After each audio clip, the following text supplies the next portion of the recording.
Ah bah un nouveau paysage, catastrophique. Et elles sont pas toutes finies de monter parce que normalement il y en a 15. Donc démoralisant.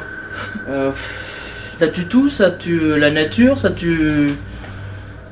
ouais, ça tue tout quoi. C'est global, aussi bien la vue des éoliennes, tout, l'atmosphère, aussi bien pour les animaux que tout, hein.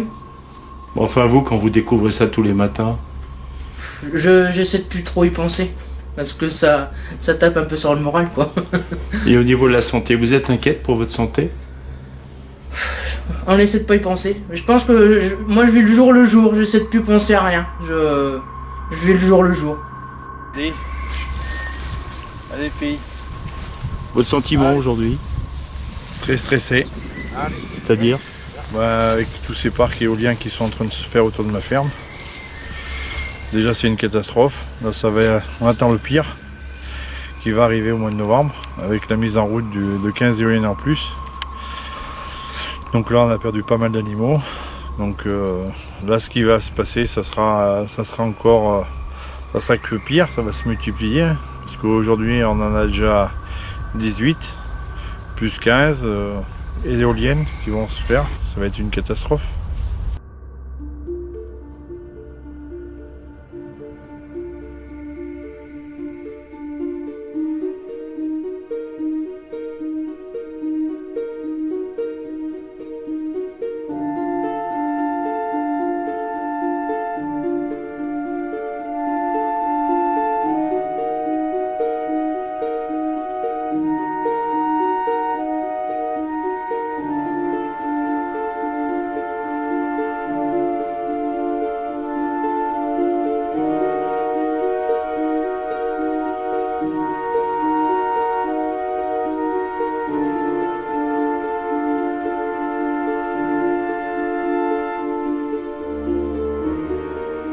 Ça a commencé aux premières éoliennes en 2016.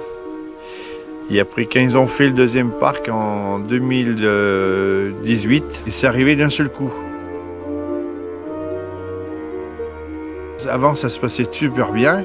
J'avais 190 bêtes. Aujourd'hui, il m'en reste que 35 avec les jeunes. Et là, on va avoir un troisième parc de 15 éoliennes. Ça va être la catastrophe. Donc je me bats, donc ça fait depuis 2016. Donc on est en 2025. Donc il faut être acharné comme moi pour pouvoir tenir jusque là et être indemnisé.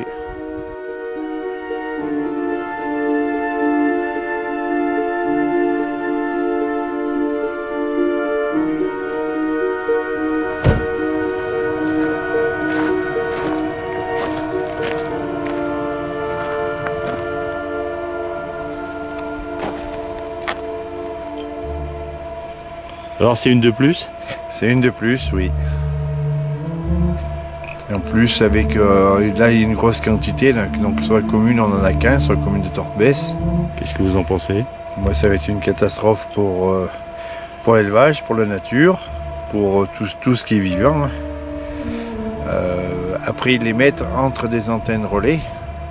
Donc ça va être un cumul de beaucoup de choses, beaucoup de courants magnétiques. Vous n'avez fait aucune procédure en justice par contre? Non, jusqu'à maintenant, j'ai fait aucune procédure en justice parce que j'ai plus les moyens et ils le savent très bien. Comme je produis plus de lait aujourd'hui, j'ai plus de revenus, j'ai juste mon salaire pour pouvoir vivre et payer. Je paye encore les emprunts de ma maison, sinon je serais dehors. Moi-même, j'ai été victime. Ça m'a valu une liquidation judiciaire et on n'a aucun remords, on nous laisse comme ça et on attend justement que finalement on s'appauvrisse et qu'on décide d'abandonner nos lieux de travail, quoi. Voilà, c'est ça. Ça fait 5 mois qu'on n'a plus de paye. Le lait c'est fini là, c'est... Ah c'est fini. On garde juste les 15 vaches pour avoir les plumes à l'herbe parce qu'il faut un certain nombre de vaches. Et sinon, le reste, je me dis, c'est pour faire boire les veaux ou après pour nous et puis les cochons. Les cochons, les chiens, les poules. Donc voilà. Et ça depuis combien de temps? Ah bah ça depuis le mois de décembre.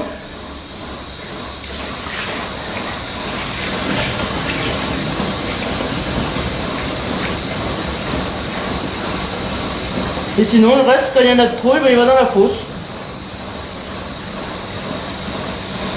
Aujourd'hui, je veux être indemnisé. C'est surtout ça qui pour pouvoir soit déménager. Donc j'ai mis ma ferme en vente. J'ai vu des agences immobilières. Ils disent que quand il y a une éolienne ou un projet éolien dans un village et que les maisons sont à vendre, elles perdent 85% de la valeur. Donc c'est ce qui se passe chez moi.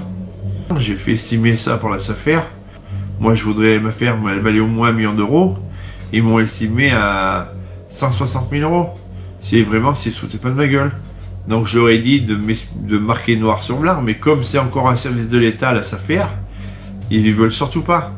Et ils ont dit, je leur ai posé pourquoi, ils me disent déjà, vous avez les éoliennes à côté, à côté. Mais je dis oui, mais c'est pas moi qui les ai voulu. Qu'attend la NAS en fait? Une indemnité, je dirais, a posteriori? Oui, notamment parce que la NAST, elle a fait partie des lanceurs d'alerte dans le domaine, comme les Robins des Toits, parce qu'il y a quand même un nombre d'éleveurs aujourd'hui au niveau national qui sont vraiment frappés et qui sont totalement abandonnés et par les pouvoirs publics, par les chambres d'agriculture et par l'ensemble du para-agricole.